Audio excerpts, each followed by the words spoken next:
खबरों की शुरुआत करते हैं सरकार के कामकाज से। मुख्यमंत्री त्रिवेंद्र सिंह रावत ने स्वरोजगार योजना के संबंध में प्रदेश के सभी जिलाधिकारियों के साथ समीक्षा बैठक की है।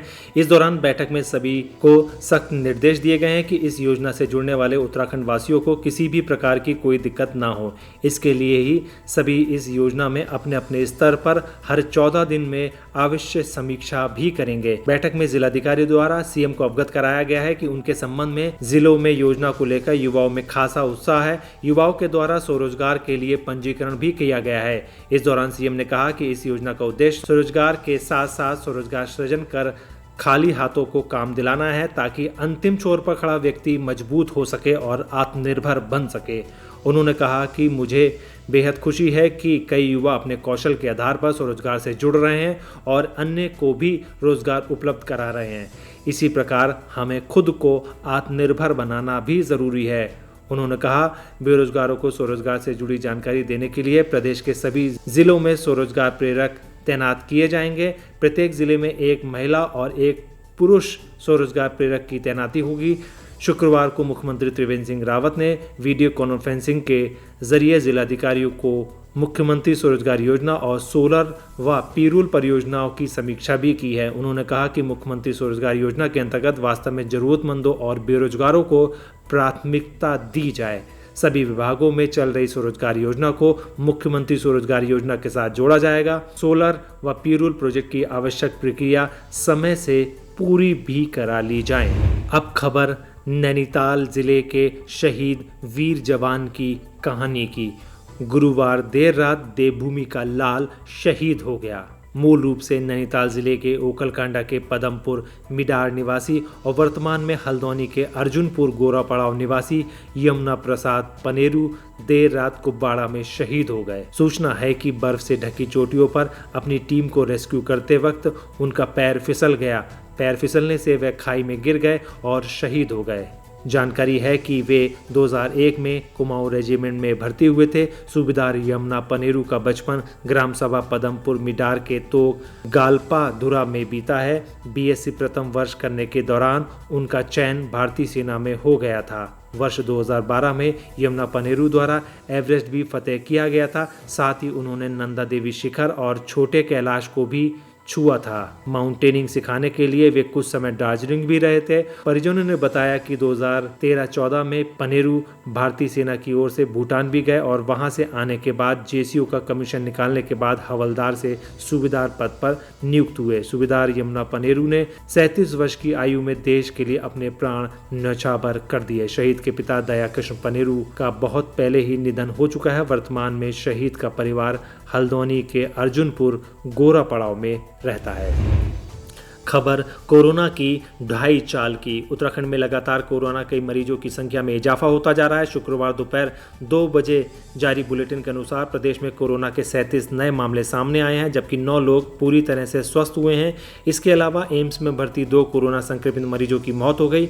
इनमें से एक 25 साल की युवती पैनक्रियाज का उपचार कराने सोमवार को एम्स में आई थी और उसकी कोरोना जांच पॉजिटिव आई, जबकि 56 साल के कोरोना संक्रमित मरीज 25 मई को अपने परिवार के साथ मुंबई से लौटे थे, जिनकी मौत के साथ ही उत्तराखंड में कोरोना की मौत का आंकड़ा 19 पहुंच गया है। वहीं कोरोना मरीजों की संख्या 1692 हो गई है। बता दें कि राजधानी देहरादून में कोरोना मरीजों का आंकड़ा लगातार बढ़ता जा रहा है। वहीं पहाड़ी जिलों में टिहरी गढ़वाल तीसरे नंबर पर है। रिपोर्ट के मुताबिक चमोली में 3, देहरादून में 14, हरिद्वार में 6, रुद्रप्रयाग में 7, टिहरी गढ़वाल में 1 और यूएस नगर में 5 नए मरीज कोरोना की पुष्टि हुई है। जानकारी मिली है कि देहरादून के एक क्वारंटीन सेंटर में एक प्रवासी ने फांसी लगाकर आत्महत्या भी कर ली है।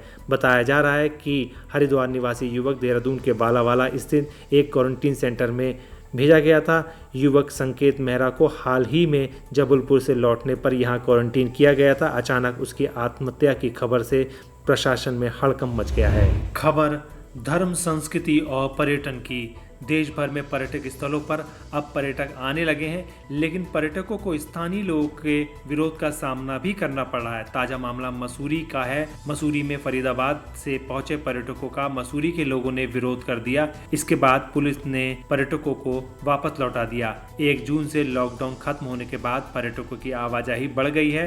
स्थानीय लोगों का कहना है कि पर्यटकों की आवाजाही से यहाँ कोरोना वायरस का खतरा बढ़ता जा रहा है। 4 पर्यटक एक होटल में पहुंचे। इसकी जानकारी स्थानीय लोगों को लगी तो हंगामा खड़ा हो गया। पर्यटकों को वापस भेजने के बाद उनमें से एक पर्यटक ने बताया कि ऑनलाइन बुकिंग के तहत वह अपने परिवार को लेकर यहां आए थे। उनके पास मेडिकल सर्टिफिकेट भी है। वह और उनका परिवार पूरी तरह से स्वस्थ है। सरकार के जो नियम बनाए गए हैं वह उनका पालन कर रहे हैं। इसके बावजूद लोगों के विरोध पर वह निराश नजर आए। मजदूर संघ के अध्यक्ष आरपी बड़ौनी ने कहा कि कुछ दिन पहले ही होटल एसोसिएशन ने स्पष्ट कर दिया था कि अगले 10 दिन तक होटल नहीं खुल रहे हैं। ऐसे में कुछ होटल नियमों को दरकिनार कर रहे हैं। खबर कुमाऊं की सड़कों पर काम के कारण आवागमन के रोके जाने की। लॉकडाउन के चलते खुटानी भवाली राजमार्ग पर शुक्रवार से सड़क सुधारीकरण का कार्य किया जा रहा है, जिसके चलते राजमार्ग सुबह 11 से शाम 4 बजे तक बंद रहेगा और सभी वाहन चालकों को भवाली जोलीकोट रानीबाग से होकर जाना होगा। जानकारी के अनुसार सड़क सुधारीकरण का ये कार्य 12 से 21 जून तक जारी रहेगा। इस पर डीएम ने बताया कि इस कार्य के लिए उन्होंने एक्शियन को निर्देश दिए हैं। साथ ही बताया कि भवाली में राजमार्ग संख्या 64 में खुटानी से भवाली प्रभाग के अंतर्गत किलोमीटर 1 से 7 में एडीबी से नवीनीकरण का काम प्रगति पर है। खबर जनता जनार्दन की। उत्तराखंड अटल आयुष्मान योजना के लगभग 40 लाख गोल्ड कार्ड धारकों को उत्तराखंड से बाहर इलाज की सुविधा मिल गई है। सभी Ayushman gold card national portability से जुड़ चुके हैं। राष्ट्रीय स्वास्थ्य प्राधिकरण ने भी प्रदेश से बाहर के योजना में पंजीकृत अस्पतालों में इलाज की मंजूरी दे दी है। आयुष्मान योजना के तहत देश के 22,000 प्राइवेट एवं सरकारी अस्पतालों में 5 लाख रुपए तक के निःशुल्क इलाज की सुविधा मिलेगी। नेशनल हेल्थ एजेंसी ने गोल्ड कार्ड पर पोर्टेबिलिटी की इजाजत दे दी है।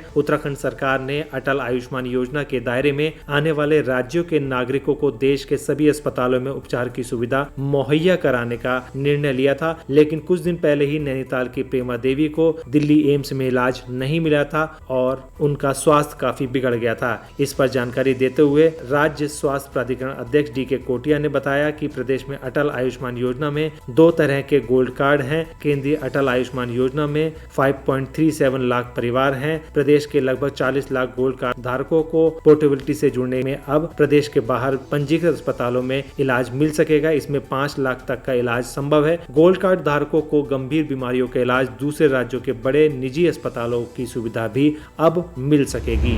दोस्तों, हमारा यह वीडियो आपको कैसा लगा आप हमें कमेंट बॉक्स में ज़रूर बताइएगा। अगर आप इसको YouTube पर देख रहे हैं तो हमारे चैनल को सब्सक्राइब करिए। अगर आप Facebook पर देख रहे हैं तो हमारे चैनल को लाइक करिए और हमारे पेज को फॉलो करें। नमस्कार।